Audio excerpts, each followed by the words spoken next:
A gravação começará em breve.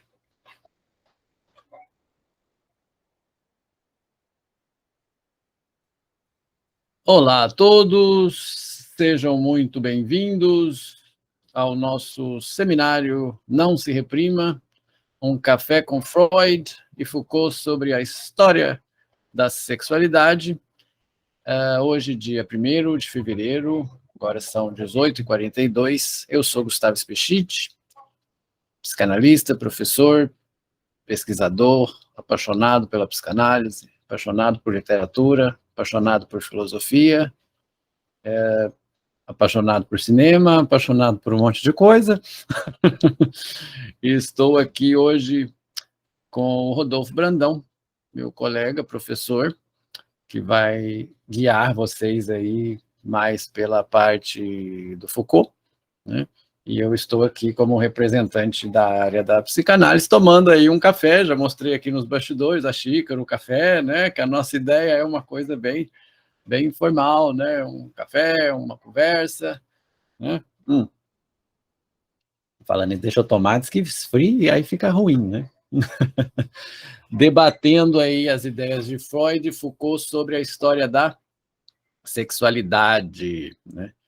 Lembrando, no vídeo que eu fiz de divulgação aí para a SPO, eu cometi o ato falho e falei sobre a história da psicanálise, né? A gente que fala tanto, saiu, né? Depois que eu vi. Então, deixa eu cumprimentar aqui, quem estou vendo é essa aqui primeiro. Vamos lá, Fernanda, boa tarde, tudo bom? Como é que você está? Boa tarde, tudo bem? Espero que estejam todos bem hoje.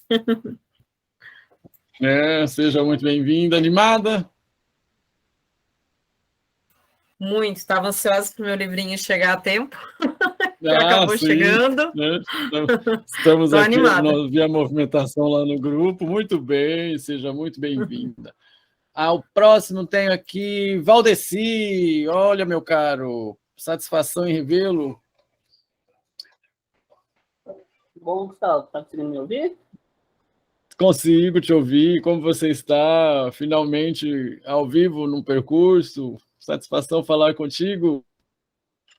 Tudo bem. É verdade que do Mal-Estar eu só assisto gravado, né?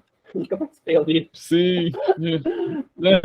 Estou animado. O importante é muito bom, muito bom. O importante é participar, Valdeci. Seja muito bem-vindo, ok? Muito bem-vindo. Aqui, próximo tem aqui a Silvia. Oi, Silvia. Oi, boa noite para todo mundo. Eu sou piadista, né? Tudo ótimo. Já, tudo bom. Como vocês já me conhecem, eu sou meio piadista. Outros grupos. Estou vendo aqui, essa mistura está muito boa. Está dando um delayzinho, por isso que às vezes eu estou cortando. Como é que você está, querido? Tudo bem?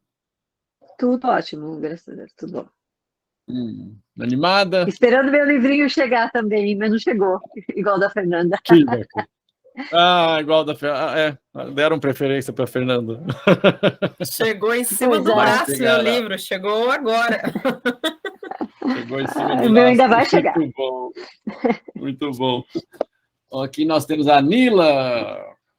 Como vai, minha querida? Tudo bom? Satisfação vê-la aqui. Boa noite.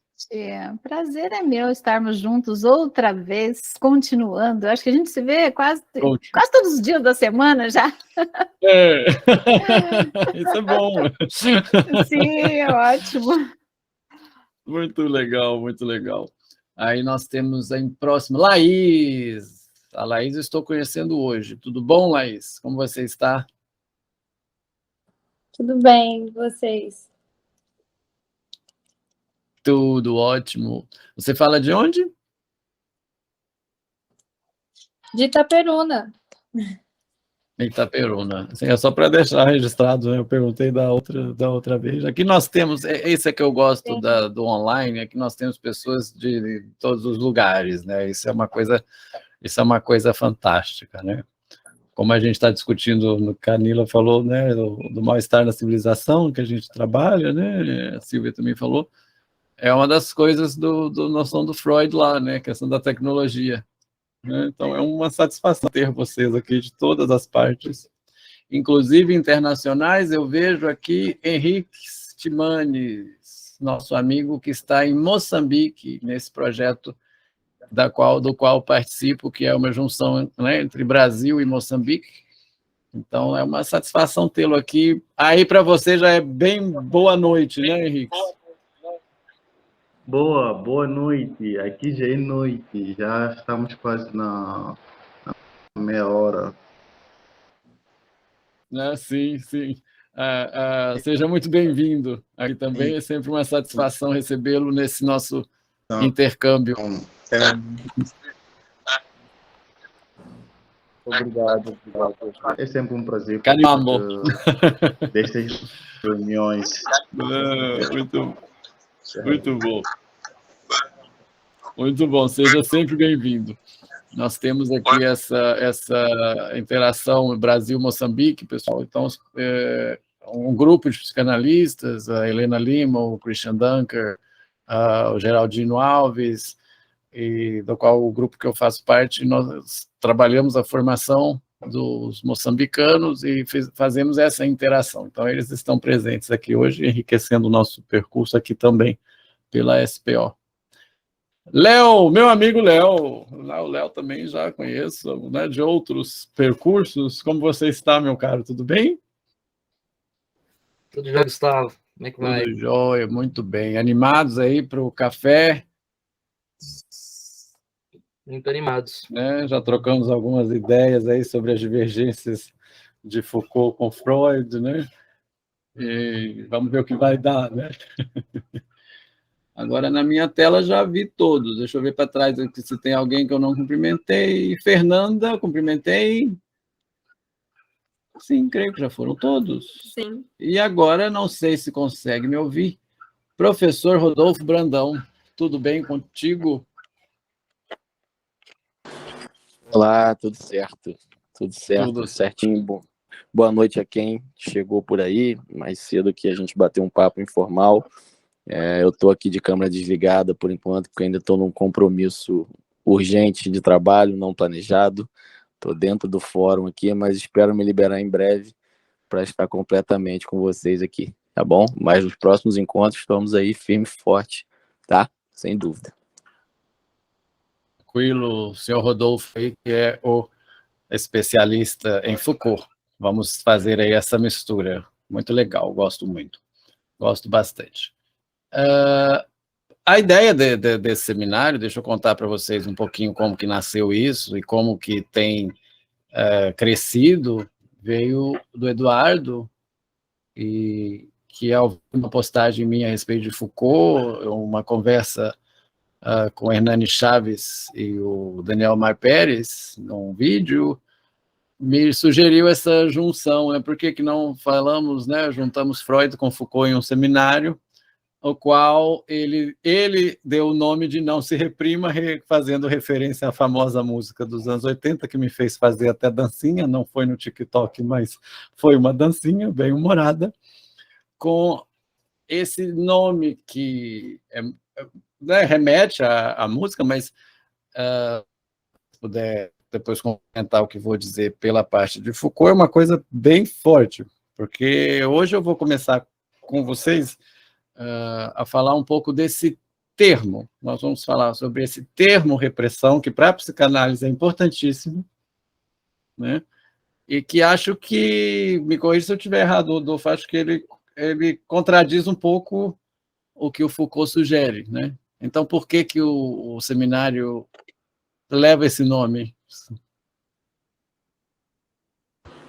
Então, o Foucault, quando ele fala, né, de repressão, ele nos passa a ideia de que a repressão, na verdade, ela não acontece, porque a sexualidade, de uma forma ou de outra, ela se dá principalmente por meio do que ele chama da vontade do saber, né, que inclusive leva aí o nome no volume 1, História da Sexualidade, a vontade de saber. Então ele diz que, de alguma forma, a sexualidade ela sempre escapa, né? E aí a gente vai ver com maiores detalhes mais para frente, mas ele cita, inclusive, muitos exemplos, ele cita, inclusive, exemplos levando em consideração as estruturas das escolas no século XVIII, a separação entre meninos e meninas, como que o espaço ele já se organiza em torno da sexualidade. embora com o intuito, de fato, de evitar que essa sexualidade aconteça, mas a sexualidade é quem dita como tudo se organiza, a disposição das pessoas nos espaços, a disposição das coisas nesses espaços, né?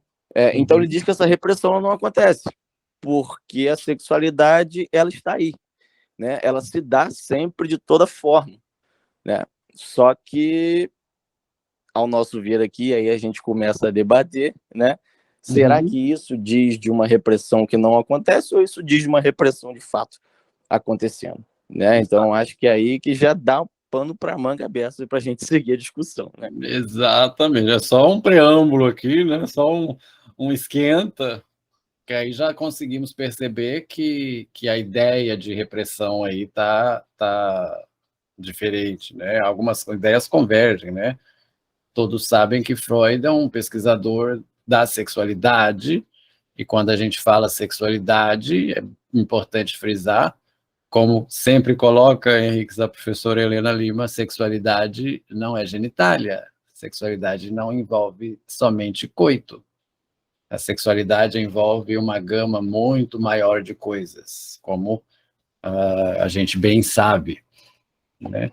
Então, o Freud observou a questão da repressão na sexualidade na era vitoriana, que é o primeiro capítulo, o título do primeiro capítulo, né, do Nós Vitorianos, e nós vamos observar agora nessa próxima hora, 1h30, um perfil que eu fiz, que eu preparei do Freud, mas eu foquei justamente nos preâmbulos da psicanálise, onde ele começou a perceber essa questão da sexualidade, como a sexualidade não era falada, como que a sexualidade era reprimida, na questão das histéricas, na questão de Salpêtrière, para a gente chegar ao ponto que eu acho que é discutido aqui. Quem tiver o livro em mãos aí, a gente hoje não vai trabalhar muito diretamente nele, né? Então os primeiros encontros vão ser esses preâmbulos, como quem já trabalha comigo sabe, né? Eu gosto de fazer uma contextualização, não gosto de fazer uma apresentação prévia, mas pode observar aí a divisão que nós temos, né, que o Rodolfo explicará melhor adiante, né? E temos a ver aí no sumário nomes que podem chamar bastante atenção, né? A hipótese repressiva. Então nós vamos ter aí a história da sexualidade no ponto de vista de Foucault, a implantação perversa, né, o dispositivo da sexualidade, o que está em jogo, método, domínio, periodização. Então vamos fazer aí nesse percurso um contraste ou um casamento aí com as teorias de Freud, tanto nos 3 ensaios, como no mal-estar da civilização. Quem está fazendo o percurso aí comigo, a repressão sexual ela é fundante da civilização, como a gente discutiu, acho que no encontro passado, há essa repressão sexual para que aconteça a civilização, né, para que o homem viva em sociedade, e aí vamos ver, não se reprima se essa repressão existe ou não. Algum adendo, Rodolfo?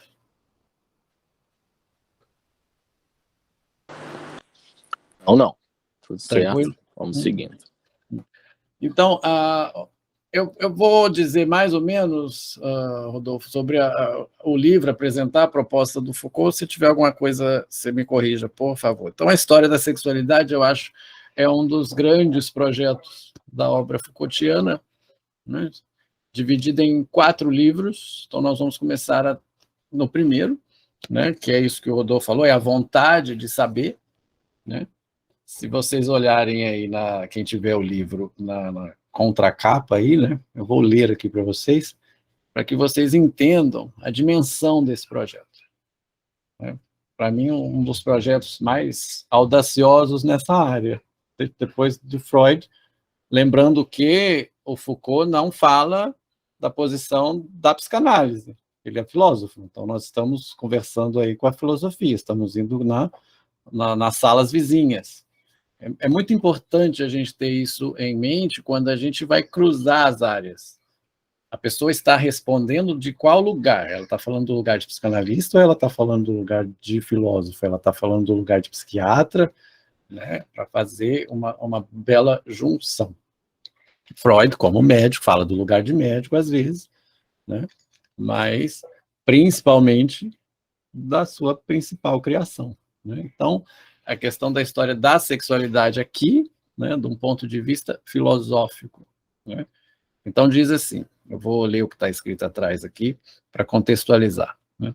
Ao longo de 1975 a 1984, Michel Foucault dedicou seu trabalho no Collège de France principalmente à análise do lugar da sexualidade na sociedade ocidental, o que deu origem à história da sexualidade em 4 volumes.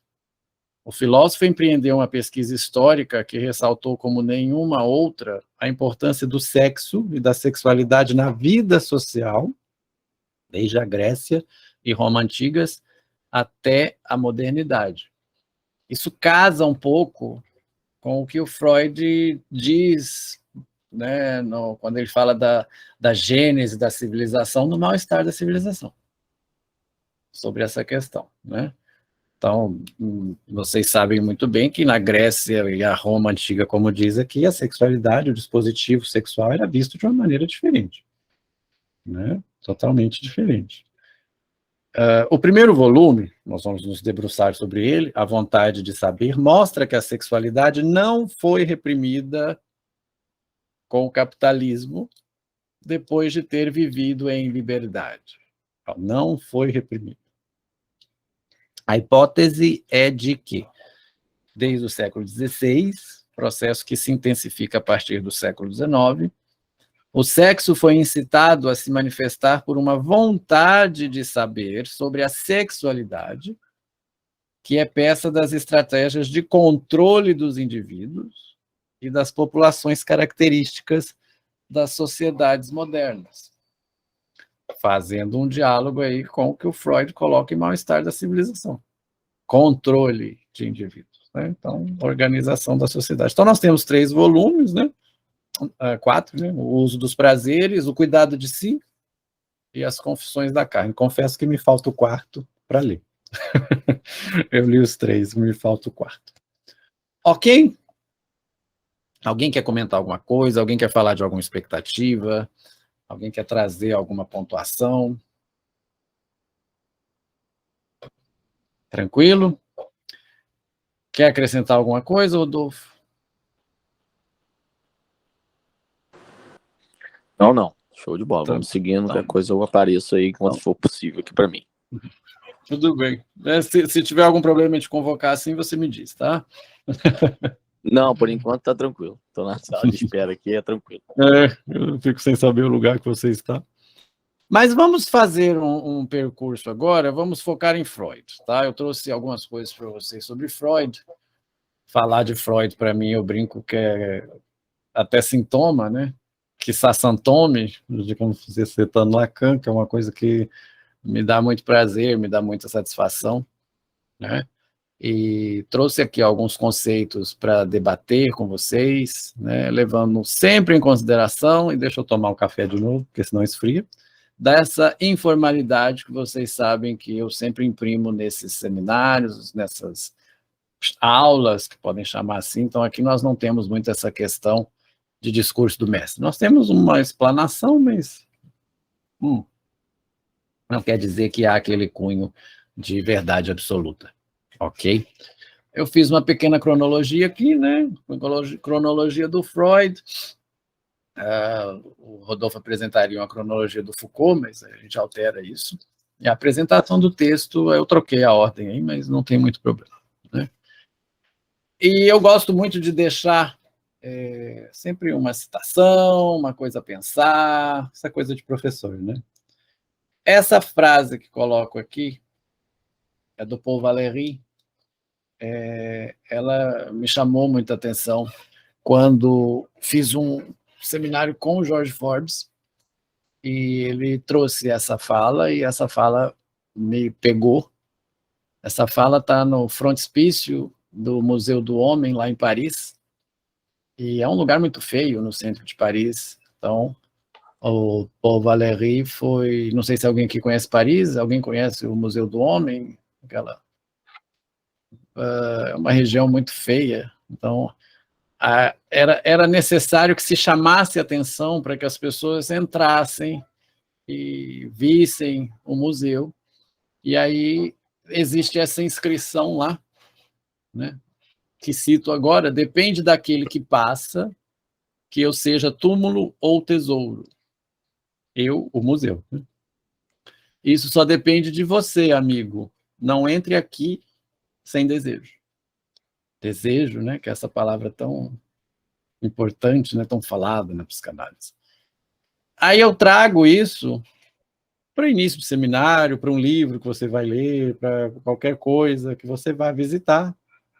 Esse percurso que estamos iniciando aqui, né, vai depender daquele que passar, que seja, de certa forma, túmulo, se não for produtivo, ou tesouro, dependendo do que vamos fazer. Então, não sabemos aonde vai dar.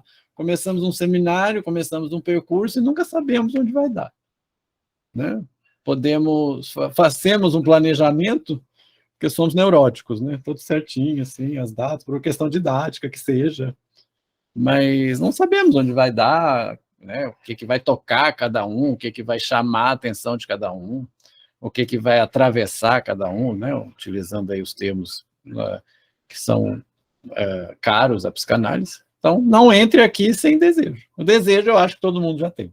O desejo que se traduz aí na espera pelo livro, o desejo que se traduz aí na ansiedade, o desejo que já se produziu aí nos nossos grupos.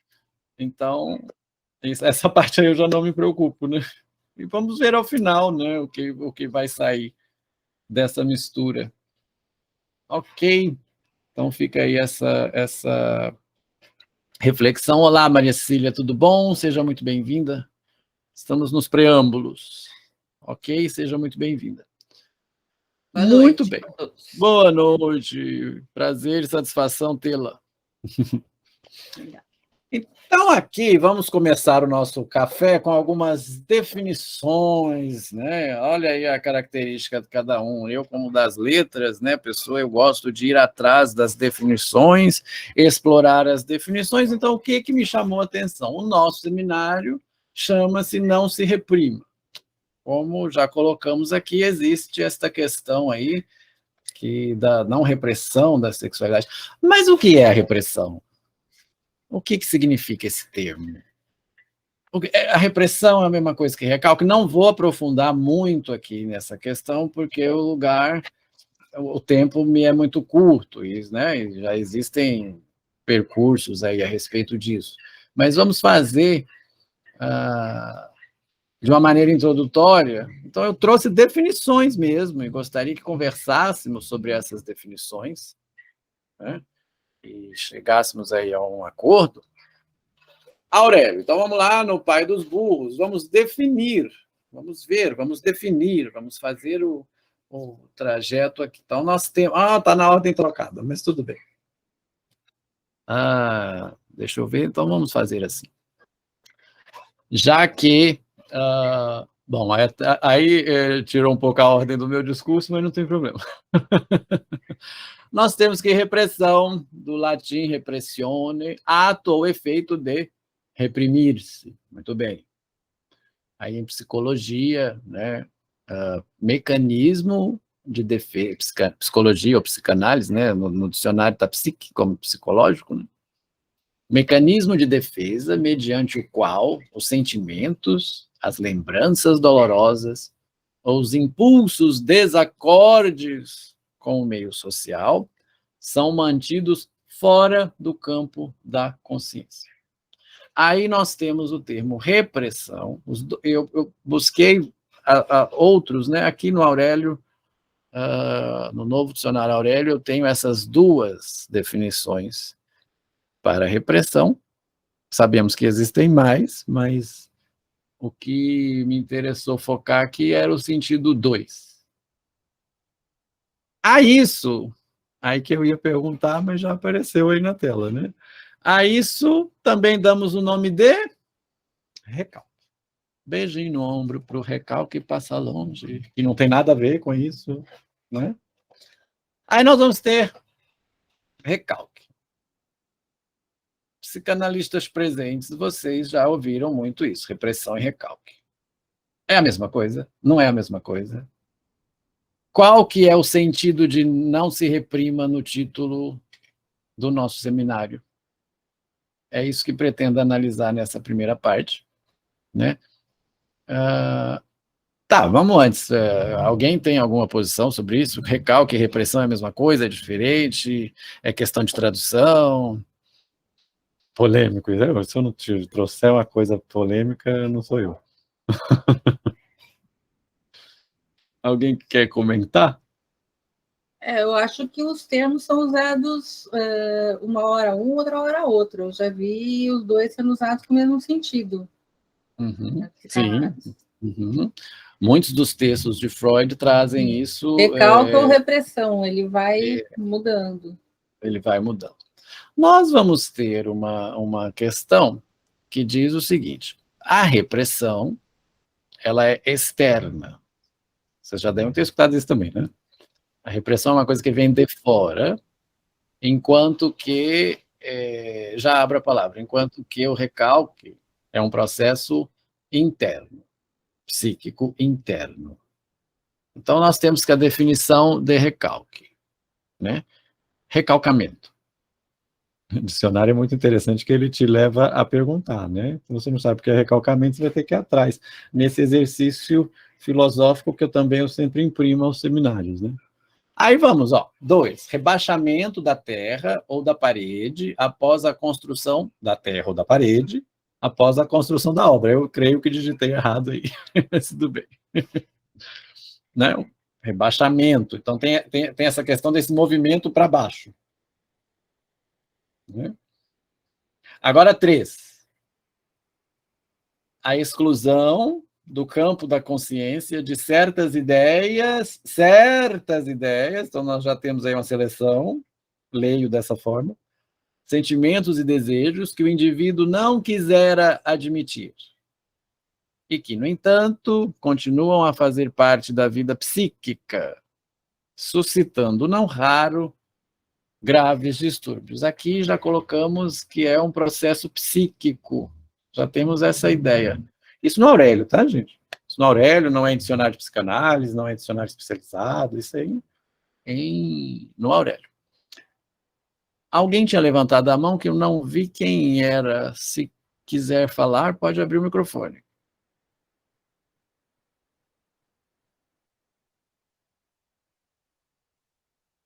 Não?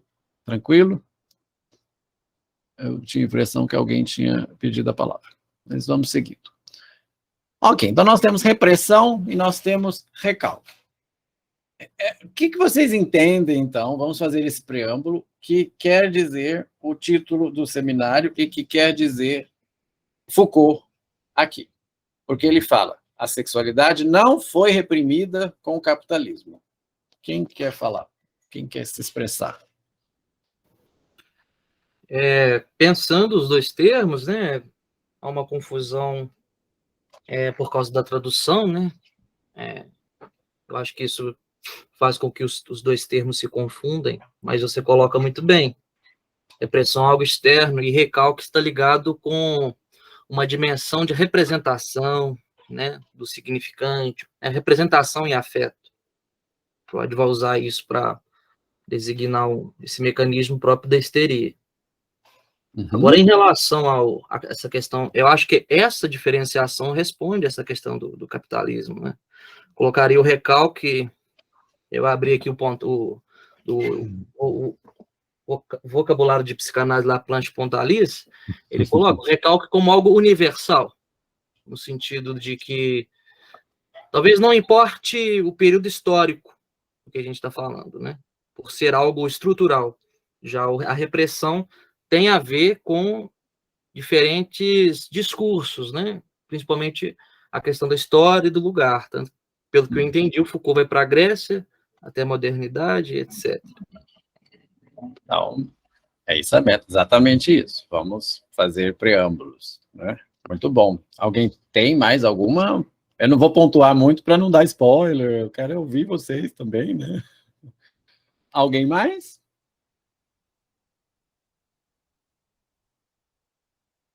Eu acho que o Henrique tinha pedido a palavra, se não me engano. Mas vamos seguir, então. Muito bem. Então, vamos lembrar que nós temos aí esta que é a Bíblia da psicanálise, né? O livro fundante da psicanálise, né? Fininho ele, né? Bom, ele é gostoso de ler, na verdade. E aí, pergunta, alguém já leu a Interpretação dos Sonhos de capa a capa? Pode ser um projeto interessante, né? Nós vamos ter no famoso capítulo 7 que a repressão é parte do processo primário. Então, nós temos o processo primário e o processo secundário, né? A repressão faz parte disso. Nós vamos, então, ter os textos metapsicológicos de Freud. Aqui em mãos eu tenho o volume 12 da Companhia das Letras, que tem um artigo que trouxe para cá uma citação que se chama A Repressão. A Repressão, Verdranho. Aí que nós vamos entrar, Léo, na questão da tradução. E eu transcrevi aqui para vocês. Um destino possível para um impulso instintual, aqui eu coloquei monção pulsional, que é a mesma coisa, fui eu que acrescentei. Nós sabemos a diferença entre instinto e pulsão, não é a mesma coisa. É encontrar resistências que buscam torná-lo inoperante. Um destino possível da pulsão, né? É encontrar resistências que buscam torná-lo inoperante. Em linguagem corriqueira, a gente fala assim, recalcar. Né? Lá na definição de recalcar, não tem rebaixar, trazer para baixo? Bom, seguimos com Freud. Em determinadas condições, que passaremos a examinar mais detidamente, ele chega ao estado da repressão. Aí eu coloquei o termo em alemão, Verdranho, que vai nos ser de grande valia. Daqui a pouco vamos visitar o Luiz Hans e analisarmos isso. Verdranho. Tratando-se do efeito de um estímulo externo, a fuga seria, obviamente, o recurso adequado. Assim abre Freud o texto sobre a repressão nos estudos metapsicológicos. Direto e reto, né? Vocês já leram o da repressão? Fininho, é pequenininho. Ok, Maricília deu ok, Fernanda, é um livro, é até gostosinho de ler. Direto e reto, né? Ele vai contar, né? Assim como, daqui a pouco vamos falar um pouquinho dos metapsicólogos, né? Freud achava que ele ia morrer, né? Que ele ia morrer rápido, ele queria deixar aí os textos, né? As definições, os conceitos da psicanálise, então ele escreveu os ensaios, né? Metapsicológicos, né? Meta, que vem aí de novo, né? De uma nova psicologia, né? Aquela história que lembra a história da metafísica, né? Quando encontraram os textos de Aristóteles que falavam da física e viram que era um pouco diferente, não sabiam que nome dar aquilo, então colocaram o prefixo meta na frente, aí virou metafísica, né?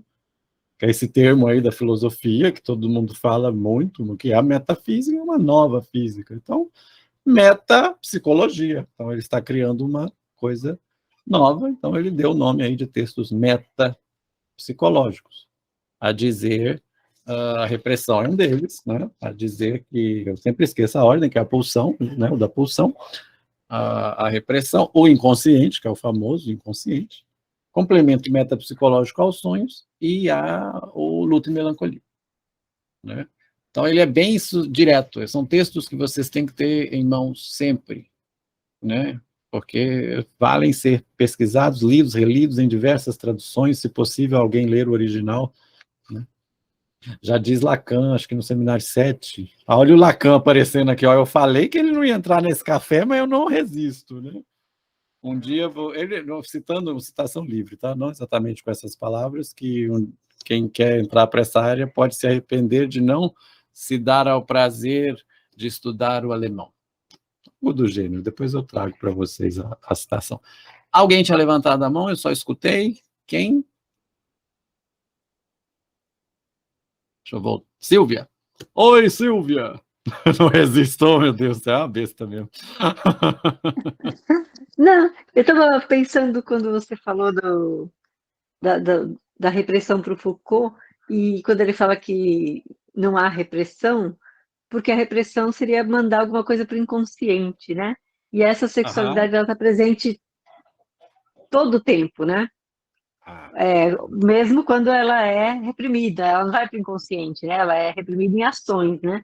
Mas ela está sempre pautando as relações, né? Eu pensei nisso. Agora que resolvi falar. Vamos casando. A minha ideia é essa, é trazer esses questionamentos, né? De preferência, anotem, guardem. E quando o Rodolfo estiver falando, nós vamos poder debater com ele. Eu tenho uma coisa aqui no chat que eu não vi, mas eu vou abrir aqui. Aliás, não apareceu a mim. Ah, tá. Diz o Henrique, estava convencido que o recalque é um processo inconsciente e a repressão consciente. Sim, não faz sentido. Né? Vou chegar lá quando a gente for falar da repressão, faz sentido. Mas olhando na perspectiva de uma coisa ser endógeno e o outro exógeno, é interessante. Sim, também. Né? Vamos misturando aí, vamos chegando a conclusões. Muito bem. Esse é o nosso processo. Tá? Léo, por favor. Eu colocaria também essa questão do Lacan da banda de Moebius, né? Quer dizer, o que está dentro, o que está fora. Existe. Existe. Acho que isso enriquece a discussão. Mas só não pode dar corda. Não pode dar corda para lacaniano quando ele está... Não pode. Mas eu tenho a sensação de que o Lacan vai interferir nesse café porque ele conversava muito com Foucault. Assim, conversava teoricamente e presencialmente também. Eles são conterrâneos e contemporâneos. Né? Então, vamos ver umas coisas que eu trouxe aqui para a gente aprofundar nisso.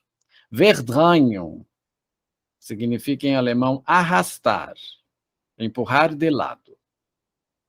Sabemos que o alemão é uma língua totalmente diferente da nossa. A raiz é diferente, né? O alemão tem uma palavra que significa um monte de coisa que em português o sentido é diferente. Exemplo, Trieb e Instinct. O Trieb em alemão já tem o sentido para o alemão, mas para o português não tem. Aí foram traduzir como instinto, mas instinto, quando Freud fala de instinto, ele fala instinct. E aí é um pano para manga, que é uma beleza.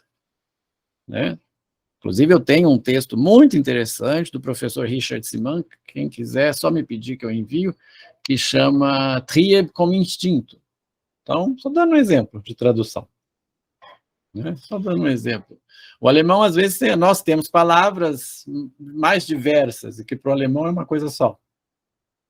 Né? Para o alemão é uma coisa só. Bom, verdrängen, arrastar, empurrar de lado. Vamos pegar isso aí. Ó. Há estudiosos de Freud que usam repressão para verter Unterdrückung e recalque para Verdrängen. Aí nós começamos com o problema da tradução. Né? Eu cito aqui o Daniel Mar Pérez indiretamente porque foi dele que eu escutei isso. Recalque e repressão, em termos de Freud, vamos dizer assim, ele só faz distinção entre Unterdrückung e Verdrängen uma vez na interpretação dos sonhos. Fora, é tudo Verdrängen e tudo pode ser recalque ou repressão. Considerando essa questão da língua latina, da nossa língua, que tem essa diferença, repressão é o que vem de fora. Né? E recalque é o que vem de dentro. Vamos colocar assim, de maneira simples, mas sem ser simplista, porque isso dá debate. Certo? Aqui eu me lembro do movimento que eu fiz para a gente discutir cultura e civilização, né? Eu gosto dessas coisas. Mas vamos ver aqui, segundo Luiz Hans, eu não sei se vocês têm o dicionário de alemão comentado dos termos de Freud, do Luiz Hans. Quem não tiver também posso jogar lá no grupo. É um material muito interessante para quem tem vontade de se aprofundar nisso, que aí ele explica as diferenças e por que os termos foram traduzidos de maneiras mais distintas, né? Principalmente para as línguas latinas. Ele diz o seguinte, cito aqui Luiz Hans: O termo repressão evoca a ideia de empurrar, pressionar de volta. Devido ao seu emprego na supressão de rebeliões populares e movimentos de rua, adquiriu também o sentido de resposta policial a uma contestação política. Bom, isso não tem nada a ver. Estão falando agora da língua latina, né? Da língua de raiz latina e língua portuguesa, né? Reprimir, esmagar, oprimir, impedir de se manifestar. Também utilizado como substantivo. A rebelião foi violentamente reprimida. Aí tem reprimir sentimentos, refrear, impedir de se manifestar. Impedir de se manifestar o quê? O sentimento. Não é isso que acontece no processo primário e secundário do recalque? Lá no começo? Reprimir o seu amor pelo cunhado. E aí virou o quê? Virou sintoma, né? Bom, agora já virou sintoma, né?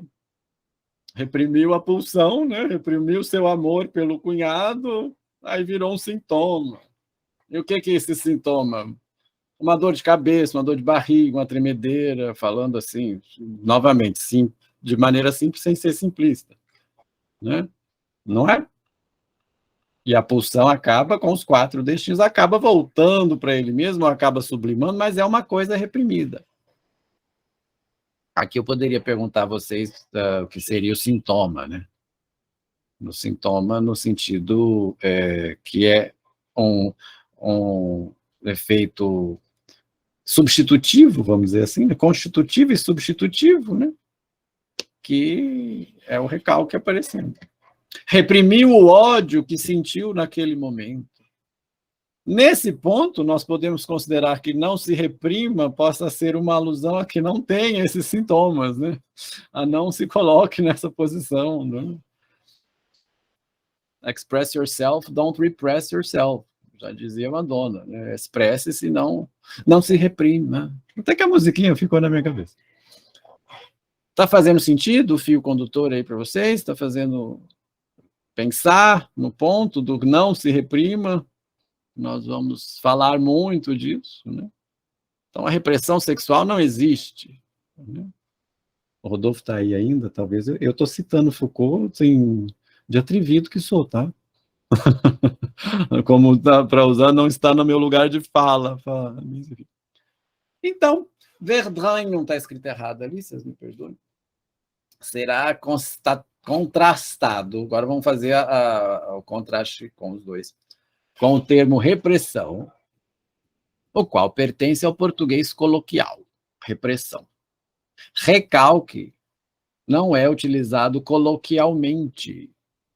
Tem um sentido originário na linguagem da construção, como vimos no próprio Aurélio. Rebaixamento da terra ou de paredes após a construção. O radical calcar, então que nós vamos ter que então, né? Recalcar. Tem diversos usos, calcar a terra, o terreno, é igual pressionar, pisar, apertar. Também se aplica, em linguagem mais figurada, a ideia, tem que tirar esse acento do ideia, de oprimir, vexar, desprezar, etc. Decalcar, decalque, significa pressionar sobre uma superfície. Então, ó, vamos lá, estamos sempre vendo aí, ó, pressionar, rebaixar, não é? Então, não faz sentido a ideia de trazer para baixo? Aí eu sempre me remeto àquela clássica do iceberg, aquela clássica colocação do iceberg, né? Que o recalque está lá embaixo, que o id está lá embaixo. Né? Só para ter essa ideia do descer. Não é tão simples assim, mas... Né? Na prática dos falantes do português atual, recalque é quase como se fosse um termo cunhado exclusivamente para uso da psicanálise, como catexia, etc, etc. Só que esse é de 96, né? Aí me lembro de uma professora mesmo que brincou, e é impossível, né? Do beijinho no ombro para o recalque passar longe, quando saiu isso, né? Então, assim, o que quis dizer, né? Só a música brasileira mesmo para trazer termo de psicanálise para a linguajar popular, né? Né? enfim, que a gente fala, se você é recalcado, você é bem recalcado, isso é bem, pode ser até bom, né? Ela é bem recalcada, não sei. Levantou a mão porque eu fico na tela do PowerPoint, eu não vejo, só escuto. Quem foi? Pode falar quem foi, Léo. Não, essa questão aí da língua alemã e do termo recalque, eu não sabia dessa. Parece que realmente ele foi feito para a psicanálise, né? Principalmente com o Freud, pensando, né, a forma como Freud trabalhou com o inconsciente, a questão do iceberg. Em alguns momentos ele faz algumas metáforas com o trabalho da arqueologia, né? Essa questão da superfície, do terreno que a gente está. Isso é muito interessante, cara. E casando aqui, né, que é arqueologia com a genealogia, né, que o Foucault faz neste livro. Então, é exatamente isso, né? Alguém tem algum comentário, alguma coisa sobre o tema? Deixou para pensar? É o que eu falo, né? A gente às vezes não vê os termos e não vai atrás, mas faz todo sentido. Faz todo sentido, né? Fernanda, por favor. Não, eu só ia. Eu estava escutando vocês falando, e aquela última passagem ali, que o recalque é usado especificamente na língua portuguesa, especificamente como um termo da psicanálise, né? E aí me veio à cabeça, eu lembrei que a minha mãe usava muito essa palavra. Fulano tem recalque, fulano é recalcado. Mas a conotação que ela dava para a palavra era, a meu ver, né? Pode ser que eu tenha entendido a vida inteira errada, mas me dava a entender que ela queria dizer que a pessoa era invejosa, que a pessoa não tinha, queria, né, aquilo e não podia, mas me veio isso, né, assim, minha mãe não era uma pessoa de muito estudo, né, veio de uma família sem instrução, mas tinha essa conotação para ela, né. E aí me veio na cabeça, eu lembrei dessa significação que dava para a palavra recalque. E é exatamente a conotação que se dá no beijinho no ombro, por exemplo.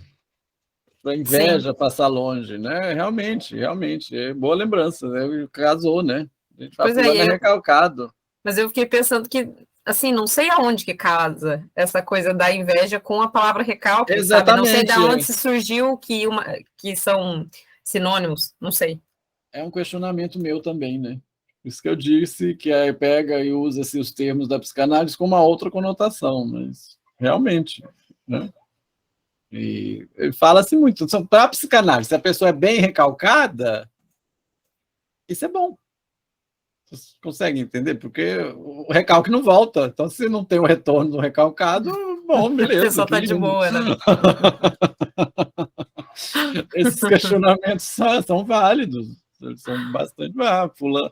Aí, uma vez. Pior seria, né? Com toda a licença poética, se ela fosse Fórculas, né? Pois concluída. Não, pois é, né? Uma vez eu falei isso com a pessoa brincando, logicamente que a pessoa não entendeu, mas. Não, mas fulano é tão recalcado, tão bem recalcado. Eu falei, que ótimo. Não, peraí, ela falou assim, fulano é tão recalcado. Aí eu falei, todos somos. Aí veio a questão do bem recalcado, eu falei, que ótimo, mas não precisa entender por quê.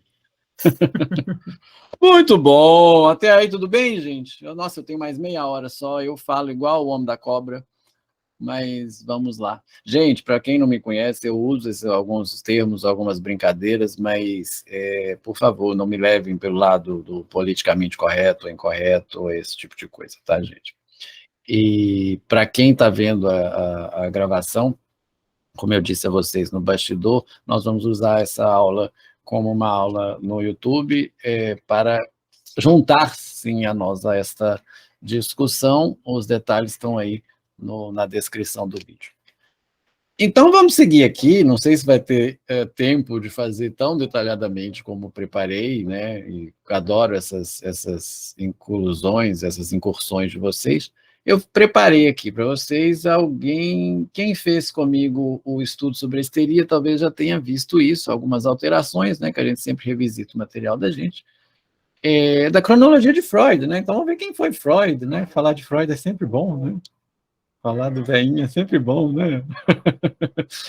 Então, vamos lá e vamos ver esta ideia. Agora eu vou ligar esta ideia do recalque com esta ideia da sexualidade, né? Então, aqui nós vamos entrar neste ponto, né? Então, vou tentar ser um pouco sucinto. Como me disse o Jorge Forbes uma vez, eu não sei se mineiro consegue ser sucinto, mas a gente tenta, né?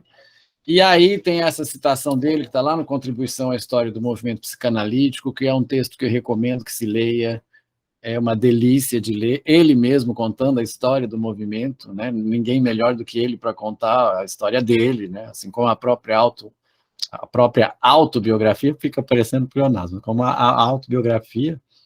E ele diz assim: pois a psicanálise é criação minha. Durante 10 anos, fui a única pessoa que se interessou por ela.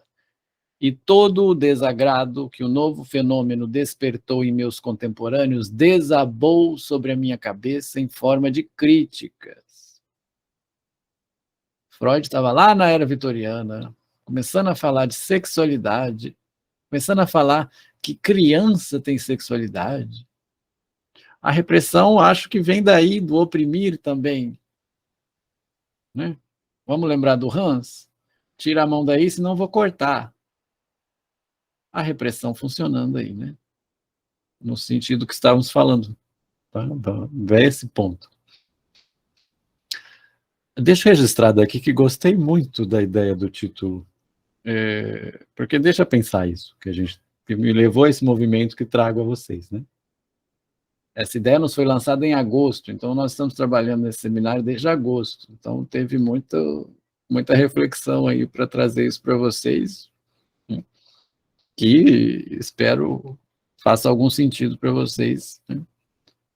Então, vamos ver a peste, né? A besta, vamos ver, né? 1856, dia 6 de maio, que é considerado o dia do psicanalista, nasce Sigismund Shlomo Freud, de alemão Freud, né? Ele mudará seu nome aos 22 anos para Sigmund, porque eu não descobri. Se alguém tiver alguma orientação, que me diga, né? Segundo o costume, recebeu também um prenome judaico, Shlomo. Lembrando, judaico, olha o peso, né, que a psicanálise traz por ser uma coisa judia. Nasceu em Freiberg, na Morávia, perto do Império Austríaco. Hoje a cidade se chama Pribor, na atual República Tcheca.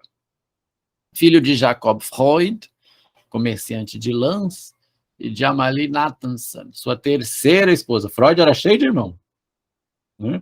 Freud era cheio de irmão. Mas não vamos dizer que nessa época isso era comum, né? Eu vou passando aqui mais rapidamente, sem tecer muito comentário, por uma questão de tempo. Mas quem quiser falar, faça o mesmo processo, tá? Estou na tela do PowerPoint, mas se levantem a mão que eu consigo escutar vocês, né? Então, temos lá 1856. Em 1859, a família Freud muda-se para Viena. Viena, capital do Império Austro-Húngaro. Viena, capital do mundo. A gente vê nos filmes antigos aí, né? A Viena de Mozart, a Viena como o centro, epicentro cultural, científico do mundo. Na época, a capital do Império Austro-Húngaro. A Primeira Guerra Mundial, que inclusive se inicia com o assassinato do imperador austro-húngaro. Existe um filme que eu sempre recomendo, que eu não sei se vocês já viram, que é o Freud Além da Alma. Né? O Freud Além da Alma, né? do John Huston. O roteiro não é completamente do Jean-Paul Sartre, né? Que mostra essa relação. Ali tem uma mistura dramática de muitos casos aí do estudo sobre histeria, mas ele é interessante para ilustrar o que a gente vai dizer aí. Eu achei aqui uma colocação para situar. Não? Hoje em dia, eu não sei se Viena não tem o peso que tinha, mas é bom ter uma ideia do que era, né? a Viena de Mozart. Vamos ver. Em decorrência do favorável ambiente econômico, religioso, social e de liberdade vigentes, a população judaica de Viena contava com 40.200 pessoas em 1870 e com 147 mil na virada do século, quando Freud começou a psicanálise. Entre eles, havia homens como Freud e Herzl, que mudaram o curso do pensamento ocidental. Podemos afirmar que eram judeus a maior parte da rica safra de pensadores e artistas que fizeram da Viena do fin du siècle um dos epicentros mundiais em criatividade científica e cultural. A meca de tudo era Viena. A meca era Viena. A classe burguesa era Viena. Né? Vamos colocar assim. As primeiras pacientes de Freud, vamos dizer assim, da classe burguesa. Vamos pegar o estudo sobre histeria aí e vamos ver. A educação da era vitoriana fazia o quê? Isso que nós estamos falando, reprimia a sexualidade. Né? Vamos acompanhar com Foucault aí toda a história. Então, nós vamos pegar da Grécia e vamos ver que vai passar por isso. Né? Ok, mas aqui estou querendo situar Freud. Né? Ok? A formação intelectual de Freud. Gente, existem muitos sites aí, me surpreende muito essa informação. Tenho encontrado muitos sites, inclusive Wikipédia, que diz que Freud era psiquiatra. Todos nós aqui presentes sabemos que Freud não era psiquiatra. Né? Eu digo isso porque tem me surpreendido a quantidade de artigo e a quantidade de textos que colocam Freud como psiquiatra. Psiquiatra era Lacan. Freud não era psiquiatra. Gustavo. Eu gosto de frisar isso. Oi, Maria, pela voz, Maria. Eu tenho um livro aqui, que é Teorias da Personalidade, que fala um pouco de cada um, né? Esse é o primeiro livro que eu li. Fala que Freud era um neurologista, mas depois ele tinha feito também formação em psiquiatria. Agora, não sei se procede essa informação. Depois até te passo a referência. Sim, eu cheguei a ver alguma coisa assim também, mas não é a formação direta, né? A formação acadêmica, né? Então, a formação básica era a neurologia, né? Então, tem essa origem, mas precisamos ir a fundo. Não se tem que ele era psiquiatra. Me passe depois, por favor, isso me interessa bastante. A história da psicanálise em geral me interessa bastante. Então, ele era positivista, né, cientificista, então ele fez várias tentativas, teve várias oportunidades de provar que a psicanálise é uma ciência, como conversamos ontem no outro seminário, né, conversando com Lacan.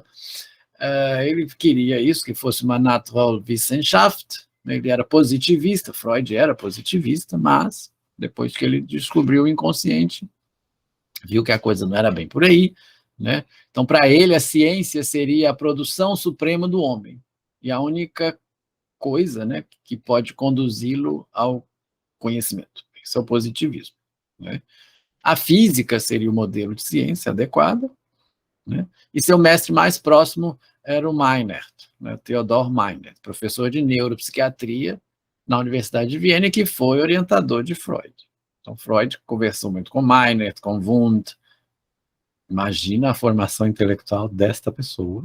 Né? Tem a história, né, de que vendeu-se o piano da casa de Freud porque não podiam fazer barulho, porque o Zigzinho estava estudando. Né? Devia ser chato ser irmão do Freud, né? O cara só, tudo era para ele, enfim, né? Tudo era para ele. As irmãs do Freud odiavam. Né?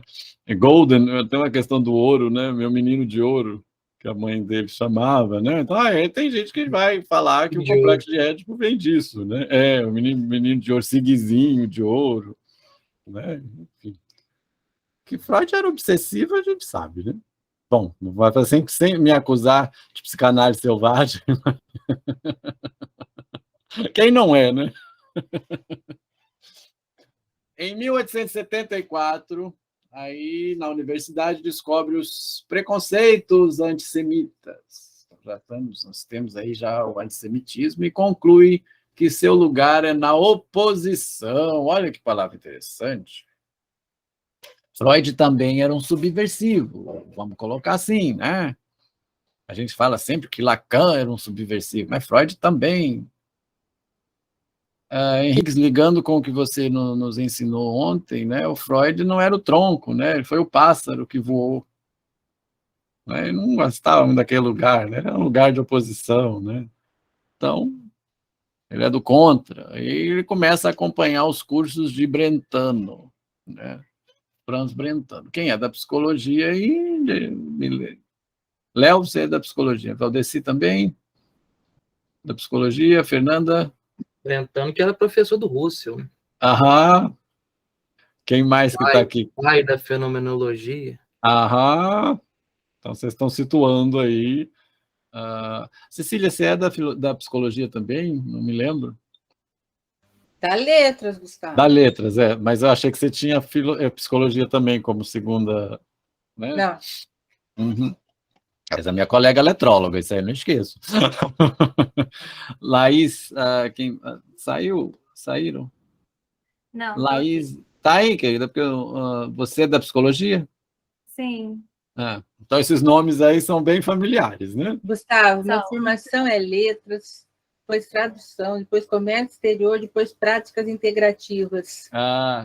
Eu sabia que era uma segunda, que havia outra formação, né? Comércio exterior. Né? Então, esses nomes aí são familiares a quem é da psicologia. Nunca estudei Brentano, nunca estudei Wundt. Não. A gente é da área do Soci, né? Mas assim. Então, começa a acompanhar os cursos do Brentano e olha o que tem lá no estudo autobiográfico. Eu gosto de trazer as palavras do próprio Freud, né? Quando, em 1873, ingressei na universidade, experimentei desapontamentos consideráveis. Antes de tudo, verifiquei que se esperava que eu me sentisse inferior e estranho porque era judeu. Recusei-me de maneira absoluta a fazer a primeira dessas coisas. Jamais fui capaz de compreender por que devo sentir-me envergonhado da minha ascendência, ou como as pessoas começavam a dizer, da minha raça. Essa palavra tem um peso até hoje. Né? Da minha raça. Então, conclui-se aí que o seu lugar é na oposição. Seguindo aqui. Ao Brentano, coloquei aqui algumas informações sobre Brentano, que vocês podem corroborar ou não. Né? Alemão, lecionou em Würzburg e na Universidade de Viena. Não, Viena ficou com minúsculo. Dedicou-se ao campo da psicologia, por ele definida como ciência dos fenômenos psíquicos ou da consciência. Então, aí nós temos ainda a questão da consciência. Psicologia essa, que é a área que estuda os comportamentos conscientes, numa abordagem totalmente distinta da nossa psicanálise. Né? E o Brentano faz uma crítica justamente ao Wundt. Não vou entrar muito nesses nomes, mas só para vocês terem aí noção, né? Quem já tem, só para a gente desenhar, né, a formação intelectual de Freud, só que não era qualquer coisa, né? Não era qualquer coisa. A nata, la crème de la crème do pensamento, né? Em 1878, Freud, em suas pesquisas no laboratório Bruck, aproxima-se da descoberta do neurônio. Então, nós estamos aí começando a descobrir o neurônio, que foi chamado assim em 1891 por Waldeyer. Né? E começa a amizade com o Joseph Breuer. Né? Sabemos, é um nome importante aí para a psicanálise. Pessoal, se eu me estender um pouquinho hoje, pelo fato de ser a primeira aula, tem problema? Vocês me sinalizem, tá? Só, prometo que seja só hoje. Eu estou tentando passar mais rápido aqui para eu chegar em alguns pontos. O Breuer, né, austríaco, publicou o estudo sobre a histeria com Freud, né? E nós temos o dono do caso Anaó. É uma outra coisa que é sempre importante frisar. O caso Anaó é do Breuer. O caso Anaó não é do Freud. É o caso primordial da psicanálise, porque aí teve a limpeza da chaminé, talking cure, né, a questão das observações, mas quem fez essas observações foi o Breuer. O Freud, mais adiante, ele vai dizer que ele deve a psicanálise ao Breuer, mas depois ele diz isso. Não vou dizer que ele não era nem um pouquinho narcisista, né? É invenção minha e pronto, igual está ali na primeira citação, mas tem uma parte que ele vai dizer primeiro, se não me engano, é nas lições de psicanálise, que a psicanálise era criação, descoberta, vamos dizer assim, do Breuer. Há controvérsias, né? Os textos iniciais da psicanálise, o estudo sobre a histeria, depois eles romperam justamente com a questão do papel da sexualidade, né, da repressão, foi um dos motivos do afastamento, né? Aí, 85, já estamos aí, parte importante, obtém uma bolsa para viagem de estudos, né, decide ir para Paris para estudar com Charcot, Jean-Michel Charcot, na Salpêtrière, famoso hospital Salpêtrière, que existe até hoje, né? Um hospital onde faleceu Lady Di, por exemplo, né? É um hospital famoso em Paris até hoje. Se não me engano, é na 4e, eu esqueci qual que é o arrondissement mas existe até hoje. E ali, daqui a pouco mais eu vou colocar um histórico do Salpêtrière, era onde as pessoas consideradas loucas, né, elas iam para lá, né? E aí Charcot estudava lá justamente esses fenômenos, e trabalhava esses fenômenos, e fazia suas demonstrações com as histéricas de Charcot. Essa história vocês devem saber, né? Só repassando aqui para a gente localizar. Nila, por favor. Eu até acho que é por isso que eles falam que ele era psiquiatra, por causa desse momento dele. Faz sentido. Não, nunca tinha. Faz sentido. Faz sentido. Obrigado pela colocação. Faz sentido. Muito sentido. Bastante sentido até, né? Se alguém já esteve na França, né? Lá o Salpêtrière é lugar famoso, né?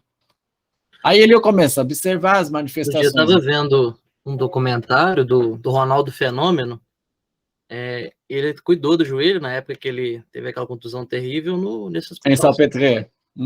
Também do Ronaldo Fenômeno, né? Da fenomenologia. Associação livre. Aí ele começa a observar as manifestações da histeria e os efeitos da sugestão. Freud muito empírico, né? Ele observava e depois teorizava, né? E aí, muito esperto que ele faz uma aproximação com Charcot, que era seu grande mestre, vamos colocar assim, e se oferece para traduzir as obras do Charcot para o alemão, porque ele viu que tinha um certo potencial, e aí conta ele. Ele provara, por exemplo, a autenticidade das manifestações histéricas e de sua obediência às leis, a ocorrência frequente da histeria em homens, porque era considerado coisa de mulher, né? Inclusive farsa, né?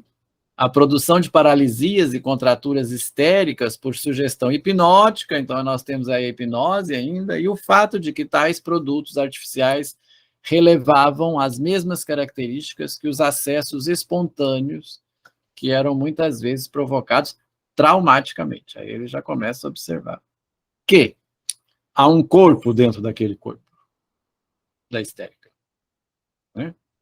Se aquele sintoma ele não é produzido pelo corpo, e nisso tem uma cena no Freud Além da Alma, que mostra muito a exposição de Charcot, muito bem feita, né? Se troca de sintoma, isso aí é uma coisa que ela não é física, há um corpo dentro do corpo. E isso é provocado por quê? Aí ele começa a investigar, né? Eu falo que é o Freud Sherlock Holmes, né? A psicanálise é o Freud Sherlock Holmes. Vou seguindo aqui. Vamos para nos localizar. Aqui é essa clássica pintura, né, que tem grandes nomes da psicologia aí, e o Freud deve estar por aí, não consigo localizá-lo mas ele está representado aí, né? E o Charcot, com a demonstração né, dos sintomas. Muito, muito bem mostrado no filme do Freud, Além da Alma. E existe um filme que chama Justine, um filme francês que chama Justine, que aí é a relação da histérica da primeira paciente de Charcot com ele. É muito interessante. Estava disponível numa plataforma da Reserva Imovision. É um filme bastante interessante que eu recomendo. Depois eu deixo lá no grupo, me lembrem que eu deixo a referência para vocês lá no grupo, né? E aí, vamos ver, então, o que é o Salpêtrière, né? A Gesiane Gonçalves, daqui de Minas, ela tem esse livro aqui, não sei se está dando para vocês, né? Corpo e Clínica Psicanalítica, onde ela se debruçou sobre o fenômeno de corpo, e principalmente sobre o movimento das histéricas, e fez todo um histórico do que era o Salpêtrière, e eu pensei essa citação, que era o seguinte: um contexto histórico acerca da psicopatologia, o Hospital de Salpêtrière surgiu em meio ao movimento dos grandes confinamentos, que Foucault narra aí na história da loucura, das clínicas. Então tem uma relação aí com Foucault também, né, que ele vai dizer sobre esse movimento. Então era o movimento dos grandes confinamentos, né? É o que eu falei, as loucas eram enviadas para lá, as pessoas que eram insanas eram enviadas para lá, né? Período dos filântropos e reformadores, promulgado por Luís XIV, que pretendia, olha que interessante, conter a epidemia de indigentes e loucos que invadiram as ruas de Paris no ano de 1656. Isso também foi explorado pelo Foucault no História da Loucura, se não me engano, ou no História da Clínica, agora me confundi. Se alguém tiver informação, pode me auxiliar aí. Em meio à criação de grandes hospitais gerais destinados à reclusão dessas pessoas, a Salpêtrière fora instalada em uma antiga fábrica de pólvora, sendo composta por um conjunto de construções, das quais se destacava um pequeno castelo e uma oficina na qual se fabricava salitre, em francês, salpêtre. Daí que é Salpêtrière, né, que produz salpêtre. Este ambiente serviu para o confinamento de mulheres de vida alegre, mendigas, envenenadoras e loucas irrecuperáveis que não tinham lugar nas prisões. Quem diz, a citação de quem diz. Todavia, apesar do âmbito no qual esse hospital fora criado e do grande número de mulheres ali confinadas, ali se constituiu uma escola de muita relevância para o surgimento da psicanálise. Eu achei interessante trazer isso para vocês, para localizar a Salpêtrière. E para fazer essa alusão também com a história da clínica, a história da loucura, que é um objeto de estudo do Foucault. Estamos cruzando aí os personagens, né? Os personagens no bom sentido, né? As figuras históricas, né? Muito bom esse recorte, viu? Gesiane Gonçalves, grande Gesiane Gonçalves, esposa do Alexandre Simões, 2 grandes psicanalistas, além de 2 amigos. Tem uma coisa no chat aqui, deixa eu ver o que é, ou se alguém quiser abrir o microfone e dizer. Posso ler, Laís?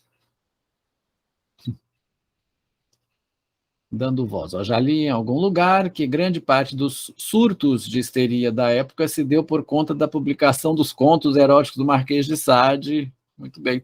Em um período onde a sociedade era extremamente reprimida. Muito bem. Aí nós vamos ter a ética sadiana, tudo casado. Tudo junto e misturado. Tá joia, Laís. Qualquer coisa pode deixar aí que tudo junto e misturado. Acho que é importante a gente fazer essas localizações para depois, quando o Rodolfo trouxer o que é a questão da proposta do Foucault na história da sexualidade, ele vai fazer algumas citações a isso. Né? Muito bem. E a questão das palavras, né, que me encantam muito. Salpêtrière, né? Salitre, salpêtre. Né? É um prédio que, bom, imaginem, né, nessa época o que era, né? Um galpão de recolhimento de mulheres, como é que é? Mulheres de vida alegre, mendigas, loucas, né? Loucas. Muito bem. Me lembrem de colocar a indicação desse filme da paciente de Charcot, que agora eu me confundi, eu acho que o filme chama Justine, tenho quase certeza que chama Justine. Seguindo, ó. Conquanto Charcot tenha desenvolvido sua pesquisa sobre a histeria a partir das doenças nervosas crônicas e com forte base eu tenho dificuldade de falar essa palavra, anatomopatológica, olha um trave de língua aí, salientamos que ele foi de suma importância para a formação de Freud, que realizou um trabalho de semiologia neurológica, no qual foi possível discernir as paralisias histéricas das paralisias orgânicas. Então, as paralisias histéricas eram aquelas que não tinham explicação no corpo. E as orgânicas são as orgânicas. E aí tem Pinel aí também é nome da psicologia, né? Amigos aí, psicólogos, né? Por isso que a gente fala, a pessoa está Pinel, né? Que se debruçou a estudar esses fenômenos também, pintado aí pelo Tony Robert Fleury. Bom, está colocada aí a questão da clínica nos preâmbulos freudianos, né? E aí vamos a Freud. Tornei-me aluno, élève na Salpêtrière, mas como um dos numerosos alunos estrangeiros, dispensavam-me inicialmente pouca atenção. Certo dia, ouvi Charcot externar o pesar de que, desde a guerra, não tinha tido mais notícias do tradutor alemão de suas conferências. Prosseguiu dizendo que ficaria satisfeito se alguém se encarregasse de verter o novo volume de suas conferências para o alemão. Abro aqui espertinho, Freud, né? Escrevi-lhe oferecendo meus préstimos. Ainda me recordo de uma frase da carta, no sentido de que eu sofria apenas de la alphasie motrice, e não de l'aphasie sensorielle do francês. Brincadeira, né? Ele sofria da afasia motora e não da afasia sensorial do francês. Um xiste aqui. O xiste perde a graça que você tira do contexto, né?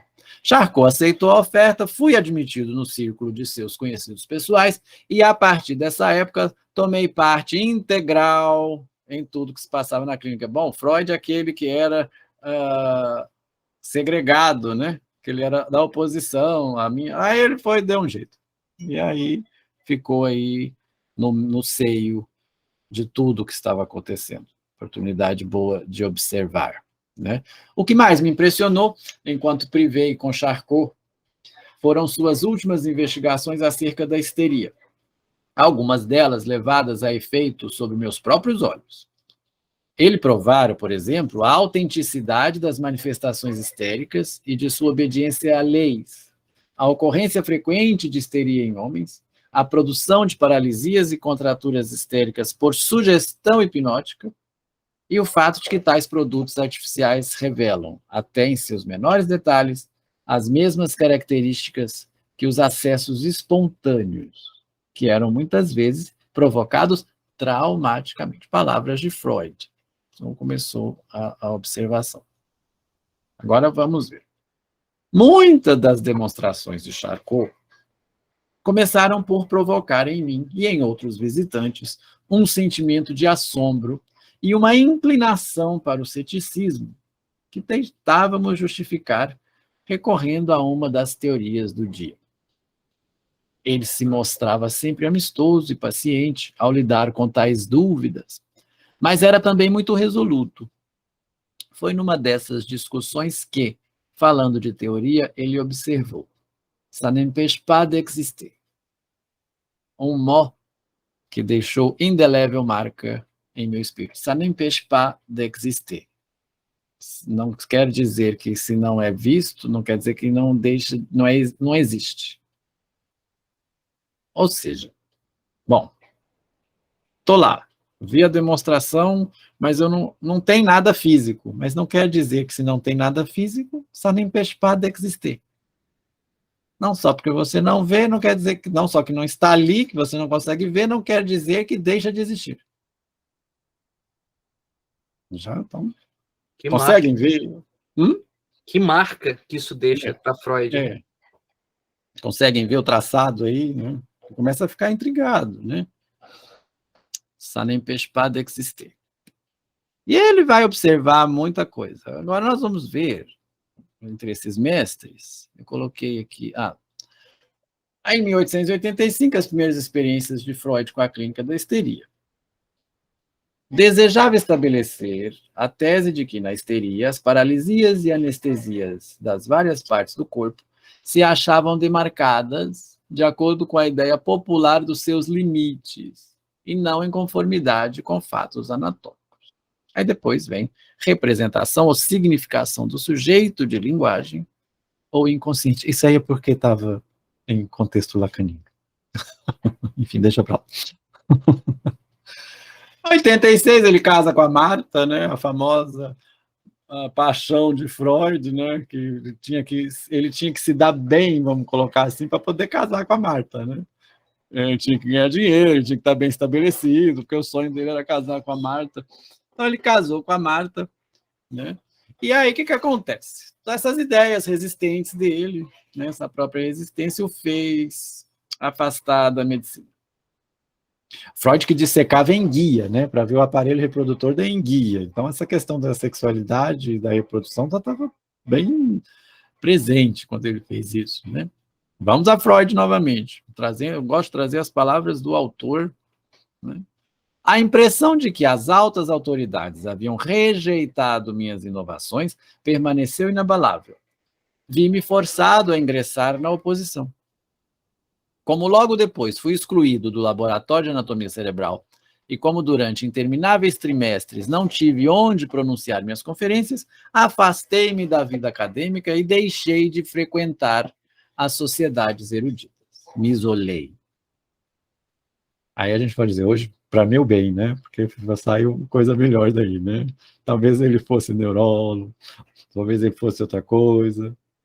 E aí ele publica sobre a concepção das afasias, que é um texto difícil, mas interessante para você ver o que estava interessando Freud nessa época, né? Então, vamos lá. Estamos em 1886. 93 começa essa relação. 1893, a correspondência entre Freud e Fliess, seu amigo íntimo e analista, né? Voltado a estudos relacionados à sexualidade. Então, é aí que a sexualidade vai tomar uma dimensão muito grande, né? Fliess, que é considerado aí o analista de Freud, né? Já que todo analista tem que ser analisado, então as cartas dele a Fliess podem ser consideradas uma autoanálise, né? O projeto, alguém já leu o projeto? Já teve contato com o projeto? Nasce de uma carta a Fliess, não era para ser publicado. Tem as correspondências completas de Freud a Fliess, que são muito gostosas de ler. A retórica de Freud, quando ele está contando o que ele está descobrindo, aí é a descoberta mesmo. É ler e você se debruçar sobre a história da psicanálise de uma maneira, diria eu, até hipnotizante. São referências de estudo. Os dois até se parecem, né? Acho que era estereótipo da época, né? Nossa, o tempo está correndo. Então, vamos lá. Lança os estudos sobre a histeria com o Breuer, escreve o projeto para a psicologia científica, que não era para ser publicado, sabemos que foi publicado em 1950 e foi salvo por Marie Bonaparte, né? Senão ele nem existiria hoje, né? Na época que o Freud fugiu de Viena. Em 1896, a relação Freud-Breuer é abalada justamente por causa dessa questão da sexualidade, né? E aí vem a psicanálise. Alguém pode ler para mim, por favor?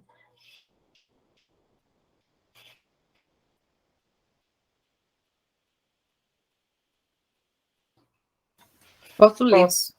Pode, por favor, mas me ajuda.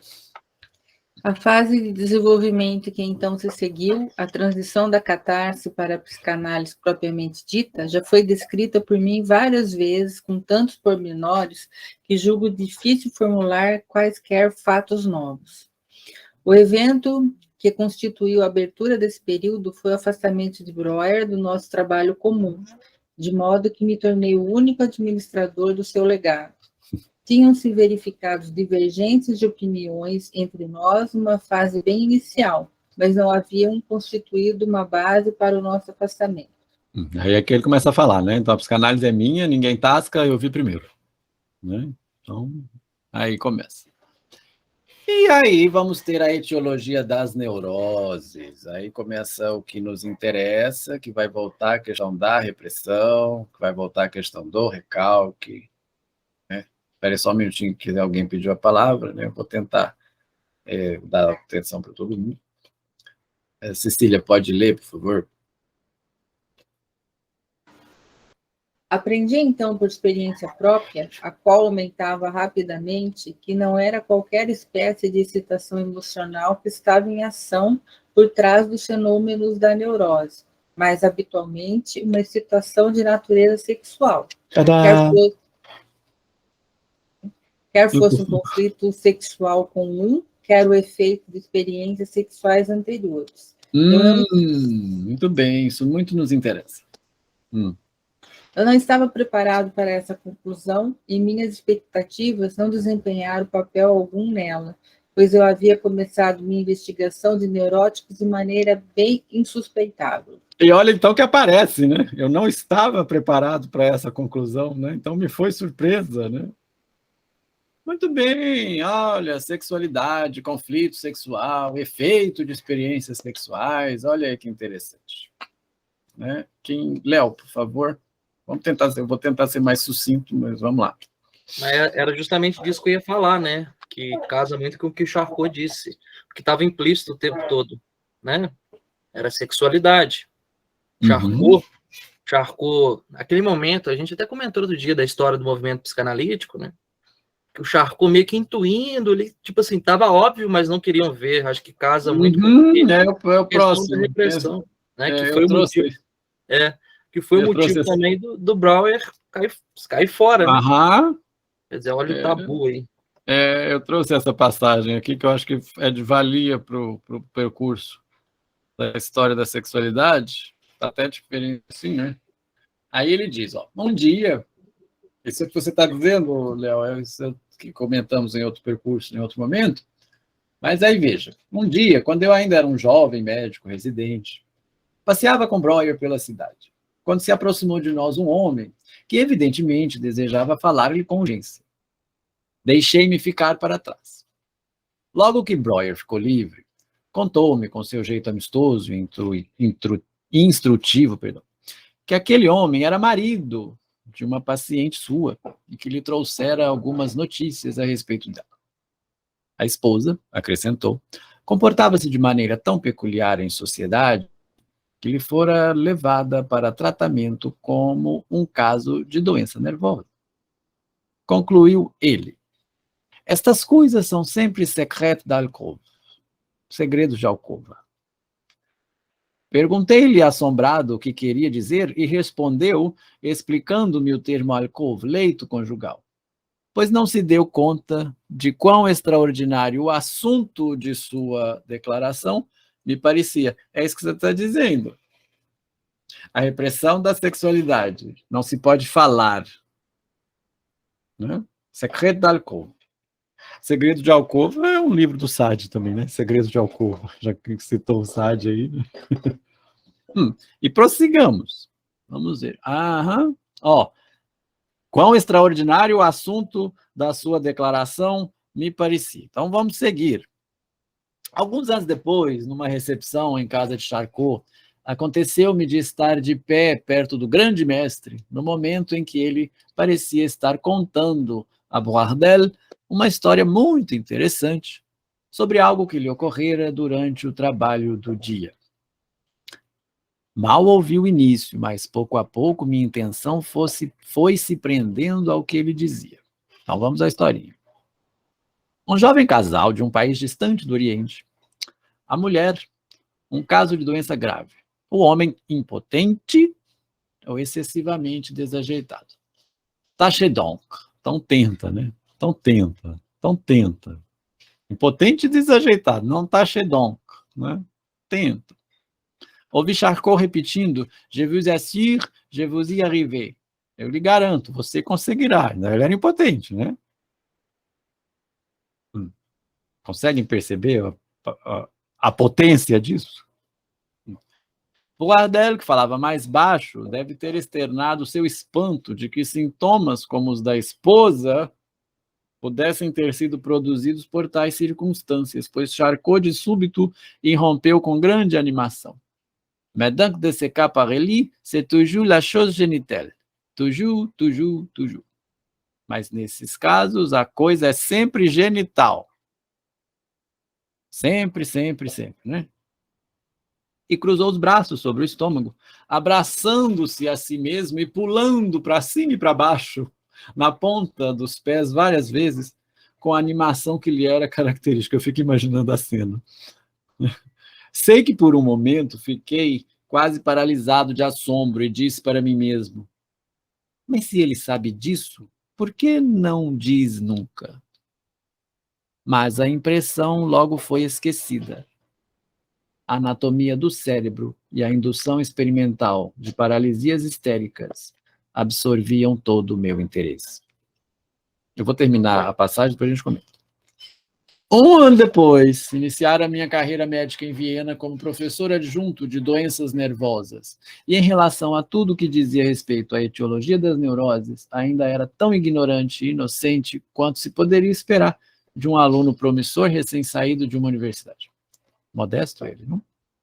Certo dia, recebi um recado simpático de Crobat, pedindo-me que visse uma cliente sua, a quem não podia dedicar o tempo necessário por causa de sua recente nomeação para o cargo de professor universitário. Cheguei à casa da cliente antes dele e verifiquei que ela sofria de acessos de ansiedade sem sentido, e só conseguia se acalmar com informações precisas de onde se encontrava o seu médico a cada momento do dia. Abro parênteses, transferência, fecho parênteses. Quando Crobat chegou, levou-me a um canto e me disse que a ansiedade da paciente era devida ao fato de que, embora estivesse casada, há 18 anos, ainda era vírgula intacta. O marido era absolutamente impotente. Nesses casos, disse ele, o médico nada podia fazer a não ser resguardar esta infelicidade doméstica, ó, trazer para baixo, recalcar, reprimir, né? Com sua própria reputação. E resignar-se quando as pessoas dessem de ombro e dissessem dele, não vale nada se não pode curá-la depois de tantos anos. Esperava-se que o médico curasse. A única receita para essa doença, acrescentou-nos, é bastante familiar, mas não podemos prescrevê-la. É a seguinte: penis normalis, dose repetatur. Essa frase é famosa, né?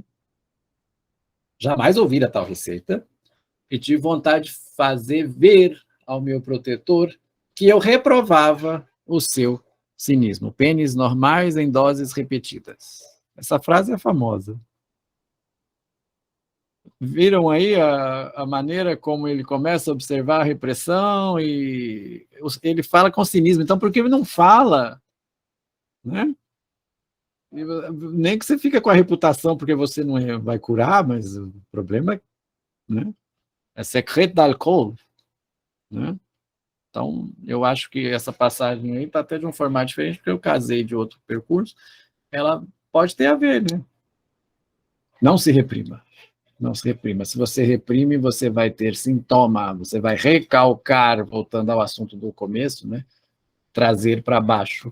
E ele começou a observar isso, os problemas tinham origens sexuais, como bem sabemos. A origem da psicanálise. Né?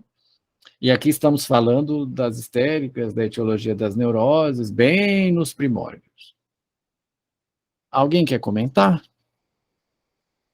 Estou quase terminando. Alguém quer comentar? Cheguei no ponto crucial. Essa passagem era ponto crucial para mim. Alguém quer comentar? Muito Pode bom seguir? esse recorte, né? Não, só comentar que muito bom, porque a gente já começa a assimilar o debate, né? Possibilidades aqui de encontros e desencontros também. A minha ideia era provocar justamente isso. Quando formos lendo as outras, tem coisas que vão ser faladas mais para frente pelo Foucault, é para a gente fazer realmente essa ligação. Desculpem-me se me torno prolixo, mas eu vou terminar. Quando depois comecei, cada vez com mais persistência, Então ele começou a insistir, né? A chamar a atenção para a significação da sexualidade na etiologia das neuroses, ele, Breuer, foi o primeiro a se manifestar a reação de desagrado e repúdio, que posteriormente iria tornar-se tão familiar a mim. Mas que naquela ocasião eu não tinha ainda aprendido a reconhecer, olha que legal, como meu destino inexorável. E seguiu-se assim a vida toda, né? Seguiu-se assim a vida toda. Mas aí eu já vejo traços da repressão da era vitoriana e as descobertas de Freud.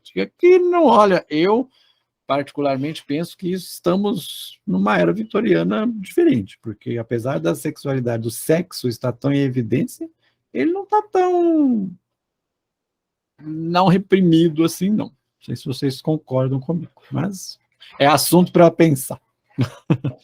1889, 1900, aí vem a interpretação dos sonhos, ele que era nem um pouco ambicioso, foi publicado em 1889, mas queria que na capa fosse 1900, né? A questão da psicanálise, não é? Um livrinho bonitinho, gostosinho de ler, The Traumdeutung, né?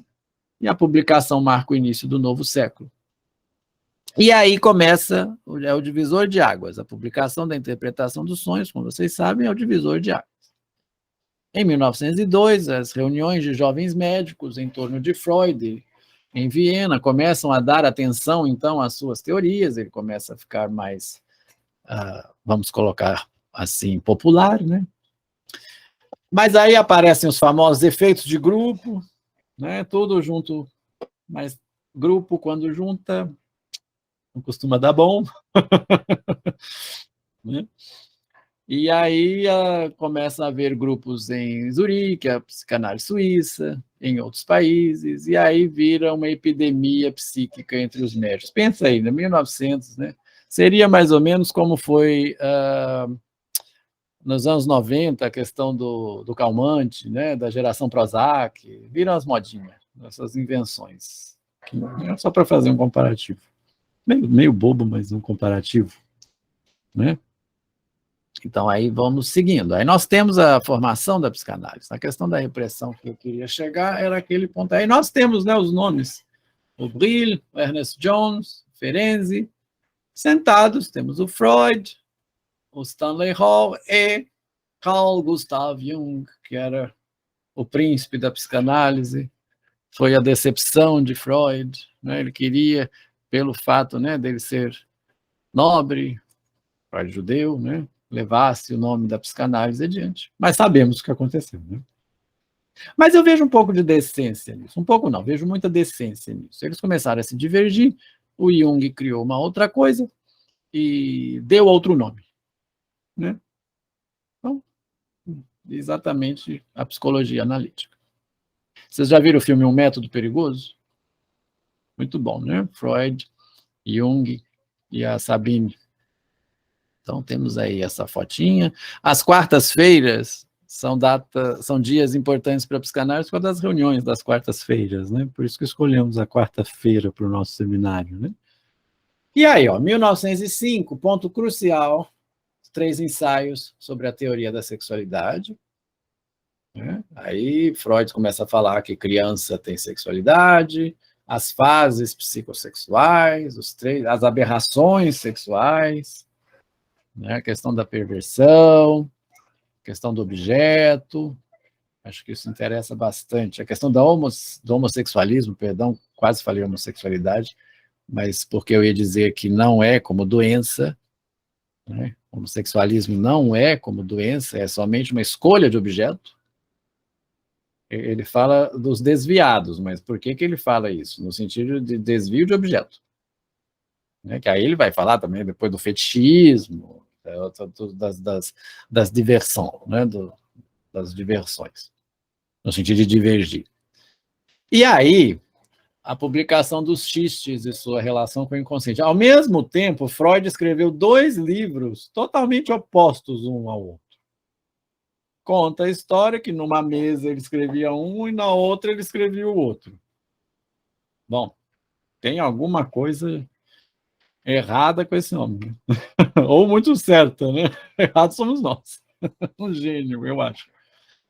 1910, fundação da IPA.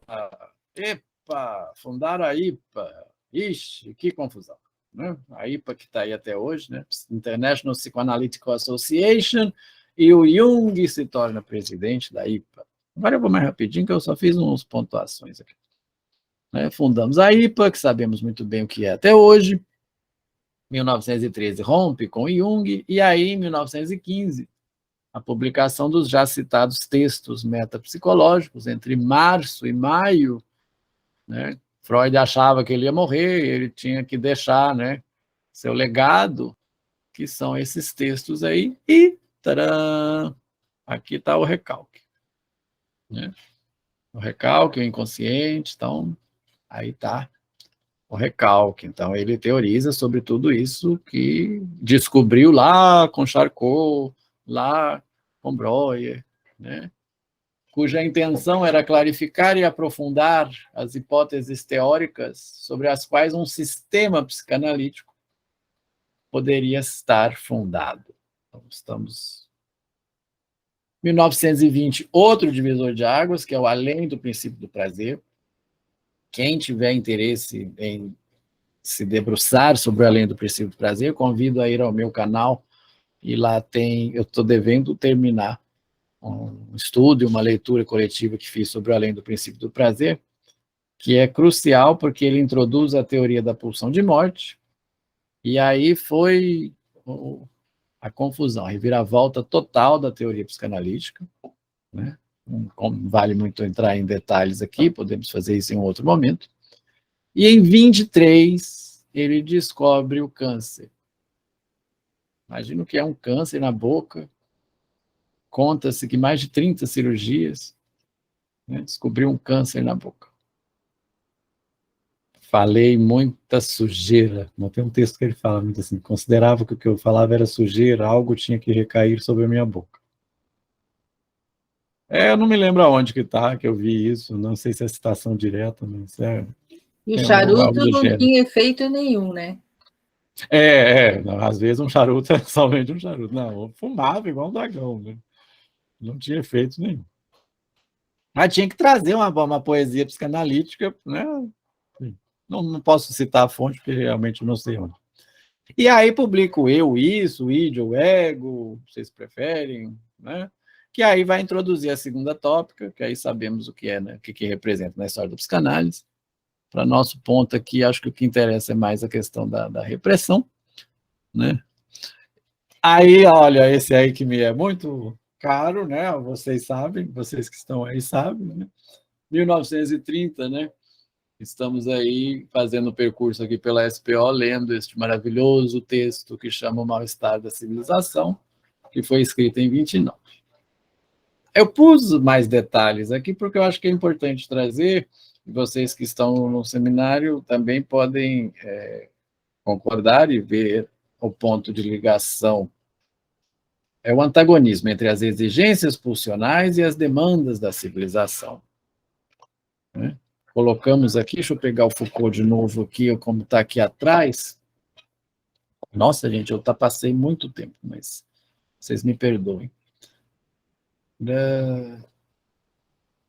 Sobre a questão da civilização, né? Quando lemos aqui no livro do Foucault, né? E a sexualidade é o que deve ser reprimido para que a civilização caminhe. Lembram-se disso? Quem acompanha o percurso, não sei, vocês, os outros se leram. Né? Então, a civilização é responsável por reprimir a sexualidade. Total contraste com a ideia de que não há essa repressão, que o Rodolfo trouxe no começo. Concordam? Total oposição. E aí tem o sentimento de culpa, né? O sentimento de culpa como o mais importante problema do desenvolvimento da civilização. No nosso percurso, nós vamos ainda chegar lá. Quem tiver interessado em acompanhar nosso percurso de leitura do Mais-Estar da Civilização pode pedir informação. A gente está caminhando numa linha de raciocínio bem interessante. As discussões estão bem intensas, bem interessantes. ênfase na pulsão agressiva voltada para o exterior, e aí ele recebe o prêmio Goethe.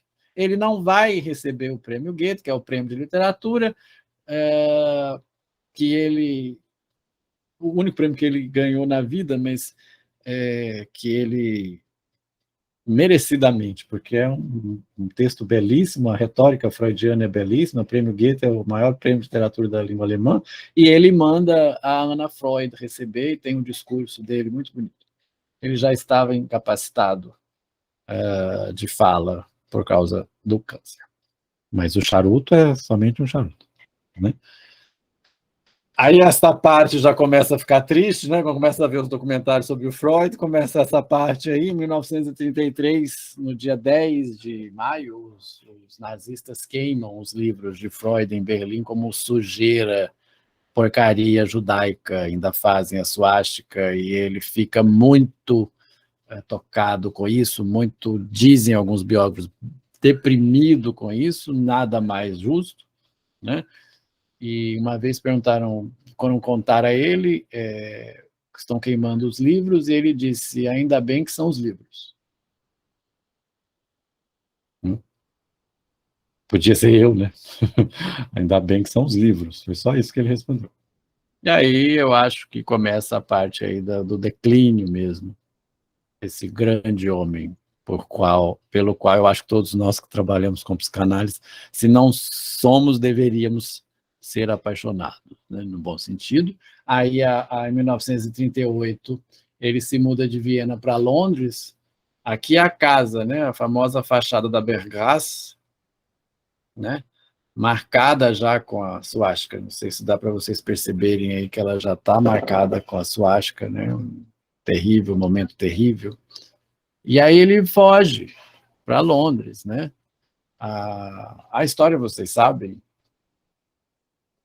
Muitos foi ajudado pela Maria Bonaparte, né? A Anna Freud tinha sido presa, depois eles libertam. A Anna Freud, as irmãs de Freud morreram em campos de concentração, e a Marie Bonaparte, né, com a sua influência, tira Freud, né, de Viena, do qual ele não queria de forma alguma sair de Viena, e também ela protege as obras de Freud. Por isso que temos bastante...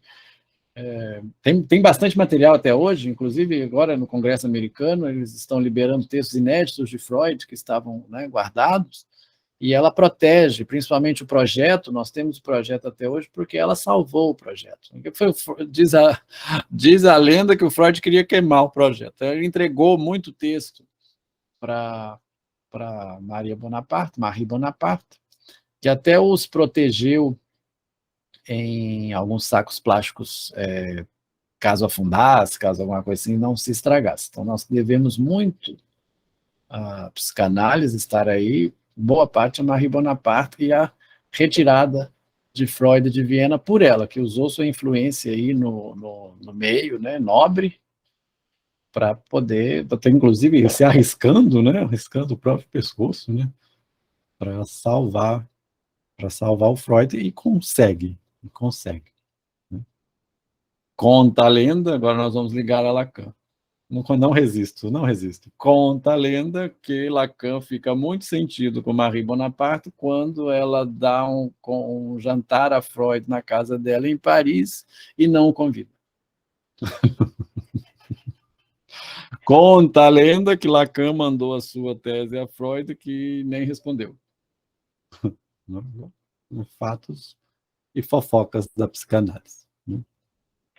E em 39, Freud morre em Londres, em 23 de setembro. Ó.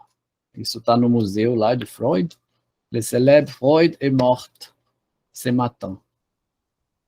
Né? Aqui eu termino a minha apresentação. Bom, vamos lá agora. Abro a palavra para vocês. O meu objetivo era traçar. Vou só fazer uma retomada aqui. Recalque e repressão, né? Situar aí na história de Freud o que seria repressão sexual, né? Rapidamente falar do restante da obra deles para pavimentar o caminho para o que virá aqui com a história da sexualidade, para que possamos fazer adendos, divergências, e possamos fazer este movimento de ler o texto Foucaultiano junto com o Rodolfo, mas não somente sustentando as perguntas, né, como eu sempre digo, né, mas relançando as perguntas Foucaultianas, trazendo novos olhares, e essa é a proposta dos nossos encontros. Alguém quer falar alguma coisa? A palavra está aberta.